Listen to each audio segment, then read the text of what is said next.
পরে আমি এটা নিজে নিজে তৈরি করছি 24 ইঞ্চি বাইক বাংলাদেশের ভিতরে আমি প্রথম, আর কেউ নাই। এটা খরচ হয়েছে টোটাল কমপ্লিট 1,35,000 টাকা খরচ হয়েছে। যন্ত্রপাতি হলো সব মোটর আর ব্যাটারির মাধ্যমে 130 কিলো চলে, 40 টাকা কারেন্ট লাগে। বাংলাদেশের জ্বালানি সংকট যখন সাধারণ মানুষের ভোগান্তির কারণ হয়ে দাঁড়িয়েছে, ঠিক তখনই এক ভিন্নধর্মী উদ্ভাবন দিয়ে সবার নজর কেড়েছেন মোহাম্মদ রেজাউল করিম। তিনি পেশায় একজন মেটাল কারিগর। দীর্ঘদিন ধরে লোহা লক্কর নিয়ে কাজ করলেও এবার তিনি তৈরি করেছেন ব্যতিক্রমী এক মোটর বাইক, যা চলে পেট্রোলে নয়, বিদ্যুতে। ঘটনার শুরু এক তিক্ত অভিজ্ঞতা থেকে। পেট্রোল পাম্পে মোটরসাইকেলের জন্য তেল আনতে গিয়ে এক রাত এক দিন অপেক্ষা করার পর মাত্র 2 লিটার তেল পান তিনি। সেই ক্ষোভ থেকেই জন্ম নেয় নতুন কিছু করার ইচ্ছা। তারপর নিজের মেধা ও শ্রম দিয়ে তৈরি করেন এই ইলেকট্রিক মোটর বাইক। ভাই এক রাত একদিন আমি ভুগাইয়া মনে করেন 2 লিটার তেল পাইছি। 2 লিটার তেল পাওয়ার পরে আমি 2 লিটার তেল পাই কদিন ইউজ করুম। তখন আমি চিন্তা করলাম যে আমি তাহলে একটা নিজে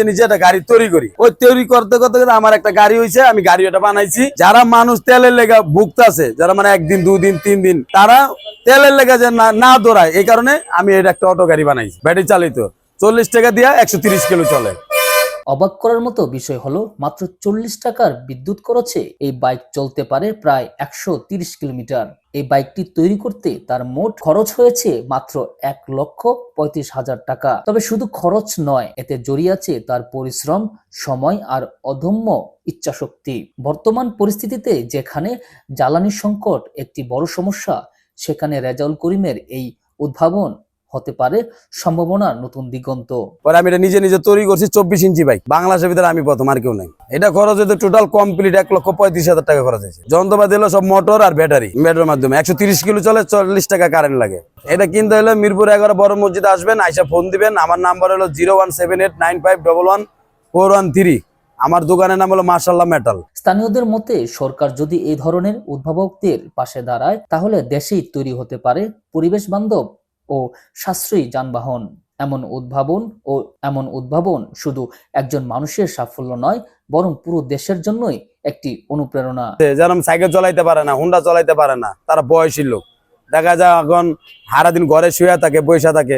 তাদের নাতি আছে, পুতি আছে, তাকে স্কুলে নিয়ে আইবো, স্কুলে নিয়ে আসবে। নাতি বসবো, 2 জন লোক বসবে, স্কুলে নিয়ে আইবো, স্কুলে নিয়ে আসবে। কারণ স্কুলে 2 বার আপ ডাউন করলে 100 টাকা 150 টাকা ভাড়া লাগে।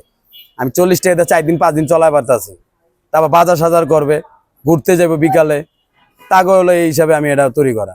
আর আমার হিসাবে তৈরি করা হলো যে আমি তেল পাই ওই কষ্টতে আমি এটা তৈরি করছি। 135 কিলো চলে, মানে 40 টাকা কারেন্টে। আর 1 লিটারের তেলে চলে 45 কিলো। তাহলে আমার কত টাকা আছে? বহুত টাকা আছে। তারপর আমার এই গাড়িতে মনে করেন ডিপার আছে, এই যে সামনে ডিপার আছে, হেডলাইট আছে, ডিপার আছে, তারপর 24টা ইন্ডিকেটর আছে। আমি রানা আলিফ, ঢাকা প্রেস, ঢাকা।